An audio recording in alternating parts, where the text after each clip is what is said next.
Things Disappearing by Your Mom's Gay 45. My family moved into a house in November of 2019. The house needed to be majorly fixed up, which is the only reason we could afford it. We had just gotten kicked out of our apartment for not paying bills, but we have, and the owner didn't tell us she sold the property to a different owner, and they raised the price without telling us, and they eventually kicked everyone out because they wanted to renovate and up the pricing on the rent even more so we needed to move into something fast. The house we moved into was 2 hours away and knew new flooring in the living room and what would be mine and my sister's. And there was no hot water and only like 4 outlets that worked in the whole house. My stepdad worked in construction, so he knew basic stuff and could fix up the house by himself with some family help. The new owners gave us like 1 month to find a new house and everything, so my stepdad could at least put in a new floor in that time. He eventually finished the living room floor, so we moved everything up there, and me, sister, and brother all slept in the living room, which would be my brother's room, while we waited for the floor to be done in mine and my sister's room. Once our floor and carpet were finally finished, me and my sister enjoyed the room with nothing in it because it was still so clean and beautiful. We decided to play a board game. We played Clue. It was our second time playing with that specific game, so everything was there. We played a few rounds and eventually took a break and put everything away so we could start actually moving our stuff into our room. A few weeks later, we decided to play again, and I got everything set up and we played a round. We got to the end and realized we were missing a card, the candlestick card. We knew we had it during our previous game, or else we couldn't have finished the game. We looked in our drawers and under our bed and everywhere in our room. It never showed up anywhere. It's been about 3.5 years and we still joke about it, but it's still on my mind. Where did the card go? I have moved out of that room. We have rearranged that one multiple times during the 3 years of living there and never found it.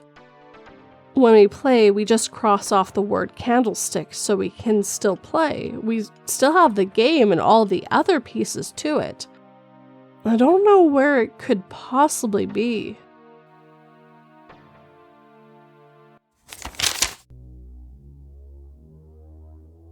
Welcome new and old friends. My name is 242, and today 2 got us 6 Glitch in the Matrix stories. Odd stories that sometimes are very hard to explain, almost make you feel like you're losing your mind. Please remember to like, subscribe, share, and comment. All these things help this channel a lot. With all that being said, turn off your lights, make sure your doors and windows are locked. Things are about to get spooky. I regret not being honest with my mother when she asked if I was a virgin. But as the knife was placed against my throat, I reveled in the fact that my sacrifice would be tainted, and our God is not merciful.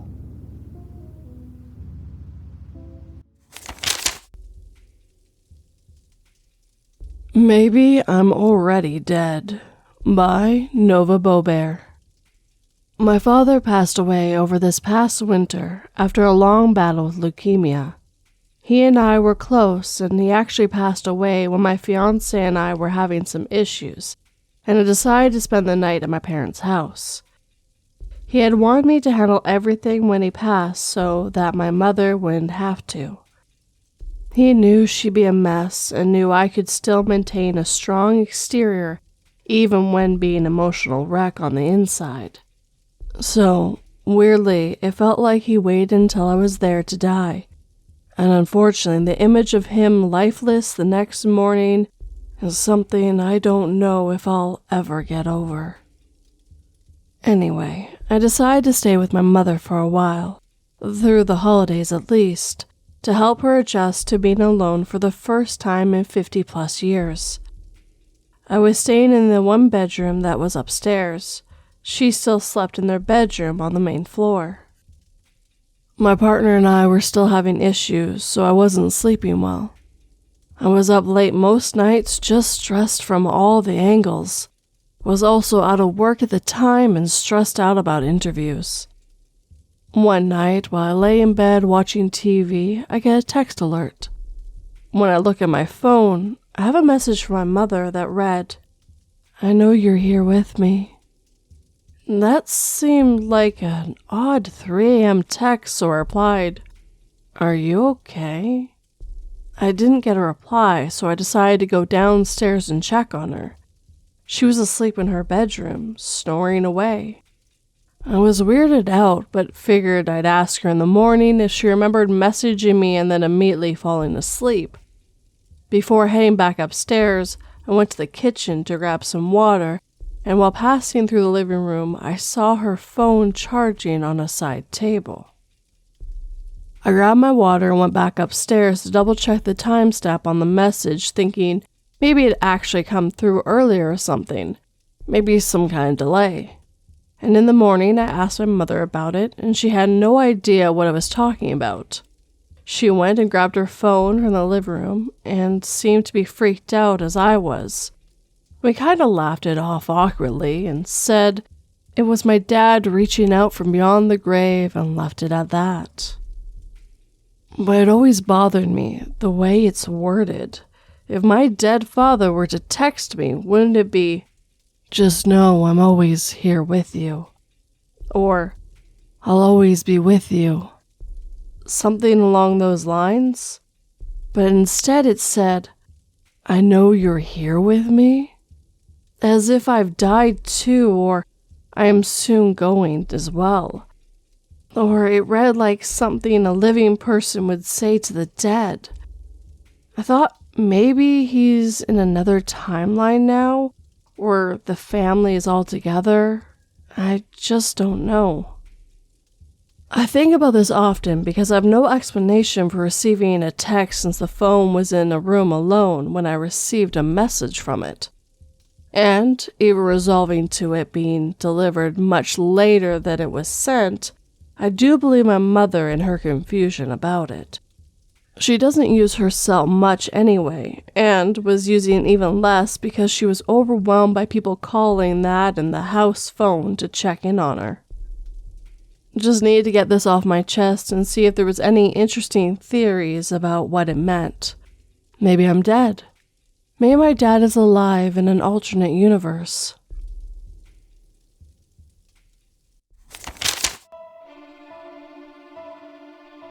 My 4-year-old acted fast when she realized her skirt was on fire, working quick to douse the flames. When I discovered her still clutching the melted bottle of rubbing alcohol in her charred hands, I would have given anything to go back in time and teach her that not all liquids put out fire.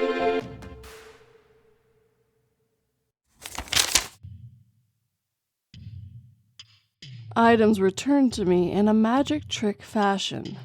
By Anonymoose. I've browsed these spooky subs for years now and didn't really think anything would happen to me. I sometimes feel a dark presence in my life, like I can't do anything right when I'm supposed to 99% of the time. When I learned of the glitch sub a few years ago, I was excited to dive deep. It was about 2 a.m., and I felt an overwhelming dark presence growing in my room, to a point that it moved me to tears, and I said, "Okay, I understand you don't want me to see what's in there yet. I get it." So I left it alone for a few months, but often went back to read the big 3 subs as I referred to them: High Strangeness, Strange Earth, and A Glitch in the Matrix. Reading tales of skinwalkers, evil-auraed people, double-gangers, time-lapse, etc. I thought, wow, very interesting. I wonder what happens to those people, but never thought anything would happen to me. Quick context. I misplace things often. Sometimes I've had witnesses tell me they last saw me set something down, and when I go to look for it, it's gone. I shamefully admit that it brings me to a rage at times if I don't control the situation. I've tried calmly asking for items back, then escalating to pleading, begging, and finally spitting rage. Do they enjoy bringing angry emotions into my life? Last night, I wanted to review some dashcam footage, so I went out to my car, got the tiny micro SD, brought it inside, and placed it on the table as soon as you enter the kitchen. I then went and grabbed my computer, brought it back, and the chip was gone. Grrr. Annoying, but status quo. I robotically started to lift and move things, searching for another item the universe/God/the devil took from me. I've been saying this with a pinch of sarcasm and truth together for a while now. I'm now checking the most ridiculous places for this tiny chip, between a wall charger even, in my shoe, between a canvas board I have been laying between the table, and in between the frame of the canvas. Nothing. A loved one came to say something, but I took a deep breath and looked at them, and they knew it was on the brink of exploding while searching for another belonging of mine again. So they held their question. At this point, I would usually let the anger get the best of me and begin throwing things, but claiming, fuck it, anything I do and this still happens, blah blah. But I spare myself and my loved one the drama. I recently had an especially bad outburst that left everyone a little hesitant. It was good, actually. I took a deep breath, told myself it wasn't the end of the world, even if I couldn't practically afford another SD card and I needed my dashcam running. It's okay. I'm just glad for my health. I resigned from this search battle. My inner thoughts throughout again followed the pattern mentioned above, asking, begging, pleading, bargaining, resigning, but no anger. I go to make/eat a snack. 20 minutes go by, and I decide to wrap up eating for the night with a bowl of cereal from the top of the fridge I've been looking forward to all day. I mix 2 cereals together, pouring the one I meant to pour last first. Oh well. I get the second cereal and pour it in, but I realized I poured a gluttonous amount. I grab a handful of cereal and put it back, but I missed some going in the box. And the fucking SD card clatters to the table. I'm in shock, scared, amused, but I don't dare say disbelief because I suspected this was going to happen all along. So bros and gals, am I haunted? What do? I've made a lot of bad choices in my life and continue to make them, but I still want and try to be better every day. Are they letting me know they're watching me? Who are they? My phone is hella lagging while I type this now. I'm kinda scared, but I pray to God above, and I don't care who thinks that's dumb.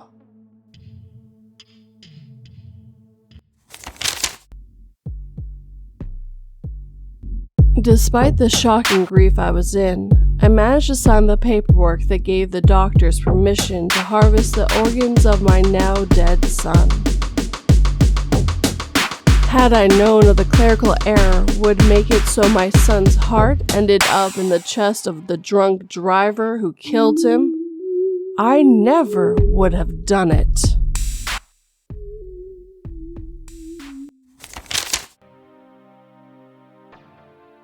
Another Weird Substitution by Love Tomorrow 4865. It happened to me years ago, where I was introduced to someone as Nick, the nephew of some friends, a vegetarian, a musician, and a lawyer. We had a nice chat at a gathering. I went to another one and was told that their nephew Nick was there, and it was a totally different guy, look-wise. Same details, checked all the boxes for what I knew about Nick, yet not even close to the same dude. I said hello throughout the course of the evening, and it was clear he never met me. Plus, very different personalities. First, Nick was pudgy, blue-eyed, and a shy guy. Second was a little arrogant with dark brown eyes and dark skin, or Lebanese and Greek. Different hair color/texture. Not the same guy, and there's only one nephew, Nick, let alone not two vegetarian lawyers who were also frontmen and lead vocals in a band. Okay, whatever. Shit happens, and sometimes weird shit happens. Happened again yesterday with a different person, a woman this time. My friend's beloved aunt died in like 2017 or so. I attended the memorial, and sat next to me was a woman who introduced herself to me as Dina Scaron. Good friend of my friend's family, and mother of a fellow classmate of my friend, Kathy, and me. His name was Teddy, and he'd been my first little crush in first grade.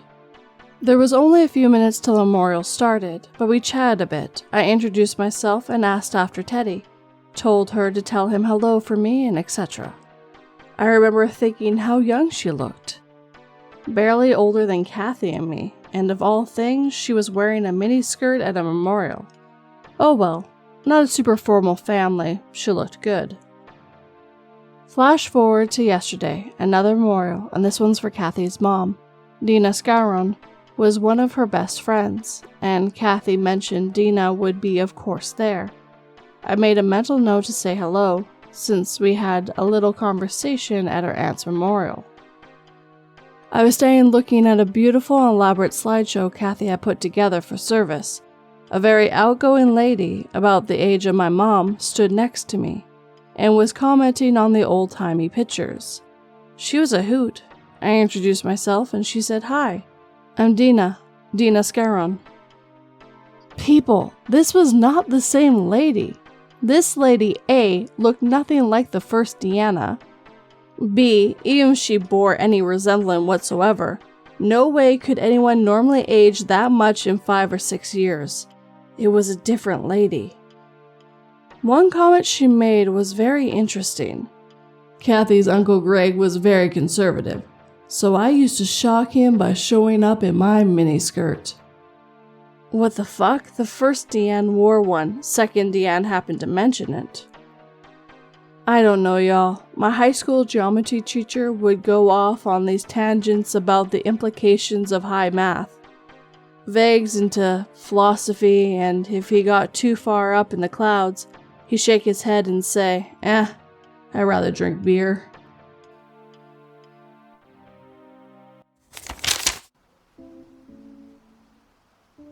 Time how long it takes me to touch the bottom and get back, said my buddy as they dove off the side of the platoon boat into the lake. Several hours later, emergency divers found him in a standing position with the muck up to his knees.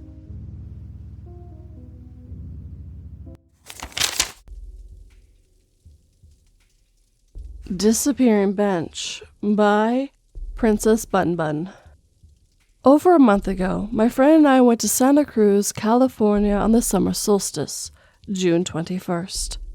We went to a spot with a bench in the Porter Mello at UC Santa Cruz that I've been going to for 15 years. We turned past the trees that the bench is behind, and there was just no bench there. I had just been there in February and the bench was still there, but it looked like there had never been a bench there at all, and there was just a lot of trees and bushes that just weren't there anymore either. There had been a lot of storms in California this winter, so I figured some of the trees fell and maybe it wasn't safe to have a bench there anymore, so they moved it. But I couldn't see where the poles would have been in the ground or anything. It was like it never existed. I took a picture of the spot to show my husband because we frequent the spot together and know we'd both be equally sad about it being gone. When I got home, I tried Googling it and looking around on the UCSC website for any information about where they would have moved the bench, and all I could find was that it was originally placed there in 2007 as a tribute to a professor. A month later, July 22nd, my husband and I went to Santa Cruz. and went to the bench spot so I could show him how weird it was in person that it had just vanished without a trace. But we got there and everything was just back to normal. The bench was there, the trees and bushes were there, and it was looking overgrown even. I examined the ground near the bench post and it didn't look like it had been moved. I feel crazy, but I texted my friend who was with me the month before when it was gone, and she confirmed that it definitely was not there. I had taken her to this spot at least once before too, so she knew how to get there. What it was supposed to even look like, and how different it looked that day. When I texted her the picture that it was back, her only response was, "What? A glitch in the Matrix?" And I really don't know what else it could have been. Her husband kept suggesting that we went to the wrong spot last month, but that's not possible. Like I said, I've been going there for 15 years. I know the layout of this meadow very well, and it's not really that big. There's only one trail that goes to the bench spot, and there's nowhere else you could accidentally go. Plus, last month I walked further down the trail past the bench, and the forest spot behind it was exactly what was supposed to be there. So it definitely wasn't just going to the wrong spot. I'm sorry this is so long, but I have no logical explanation for this. It was like last month the spot in the video game just didn't load all the way when we got there, but then it loaded fine when we went there a month later. Or maybe it's some sort of time glitch back to 2000, but only in that spot. I feel like it disappearing on the summer solstice might really have something to do with it. Especially with it being at a spot at the edge of the forest looking into a meadow. Fairies, maybe? I've never felt more crazy in my life, and I'm not going to be able to let this go. I literally made a Reddit account just to be able to share this experience here, because I'm losing my mind.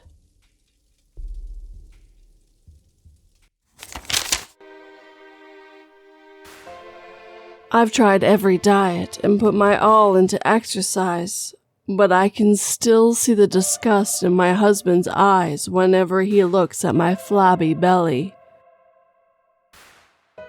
I knew our insurance wouldn't cover elective surgeries, and I believed I was all out of options, until I met a doctor online who looked at my pictures and said he'd do a few cosmetic procedures for only a couple $100.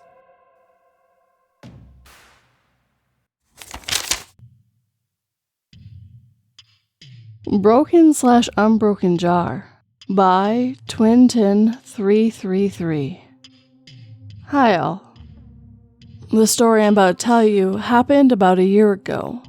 One night, my girlfriend and I came home from a long day at work, and we decided to do what we normally do to de-stress, which is to take a bath together.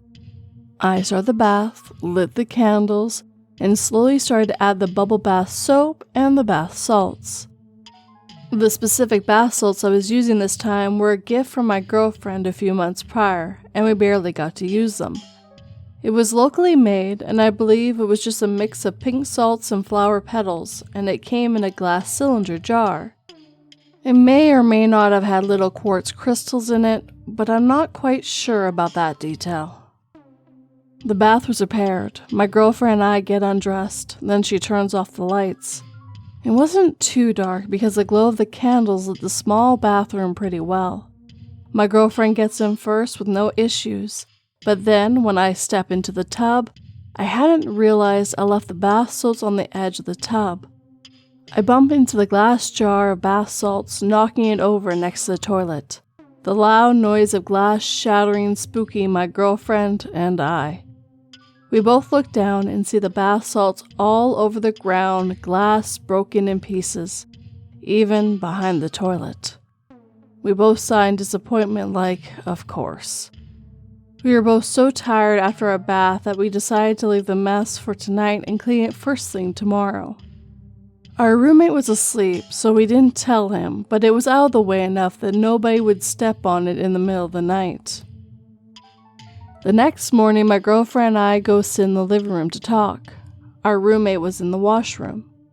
A while later, he comes out of the washroom, and what he says next made our stomachs drop. There he was, standing there with the same jar of bath salts that we knocked down and broke the night before, in his hand. He was like, "Hey guys, I found this on the floor." What the fuck? My girl and I told him the whole story and he just laughed, seemed kind of unimpressed, like, "Oh, weird." But we just look at each other like, there's no way we imagined it. We heard it, we saw it, touched it.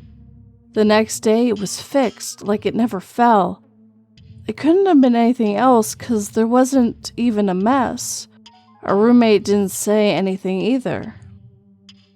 I know it may not be exciting to you, but to this day, this is the craziest, most unexplainable incidents we've ever been through. I have so many questions. Why did the glass fix itself? How did this happen overnight? What is the meaning of it, if there is any at all? Maybe it's a shared hallucination, but how? We weren't that tired or warm.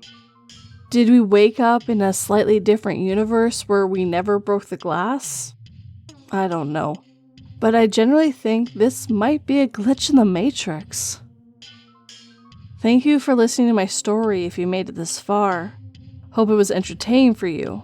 I know you all don't know me, but this really did happen, and I'd really like to read someone else's take on why or how this all happened. My girl and I still talk about it to this day, and I don't know what else to make of it.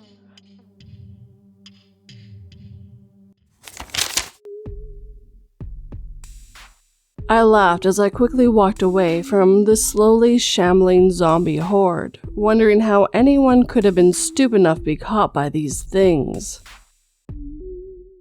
After 4 days of sleepless chasing, I finally collapsed to the floor from exhaustion, the distant groans of my pursuers growing slowly louder.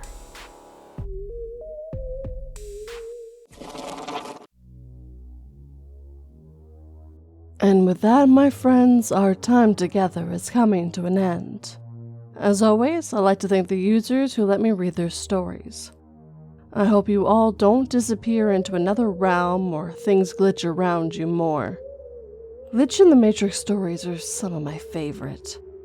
I've had odd things happen to me in my life as well, and sometimes I feel like I'm losing my mind. It's nice to know I'm not the only one who has these odd things happening to them. And of course, thank you to those who listen to these stories as well. Now, if you enjoyed this video, hit that like button and make sure it feels it. If you're new and like to hear more, please subscribe, or even check out one of my many playlists. If you know anyone who might enjoy this channel or stories, share it with them. Last but never least, please leave me a comment and throw in the word spooky as well so I know you got this far. If you'd like to help in other ways, I do have Patreon and YouTube memberships where you get early access to other bonuses. And please do not forget to check the description box down below for other links, including the ones to my socials. But as always, thank you guys so much for listening. Sleep tight and don't let 42 bite.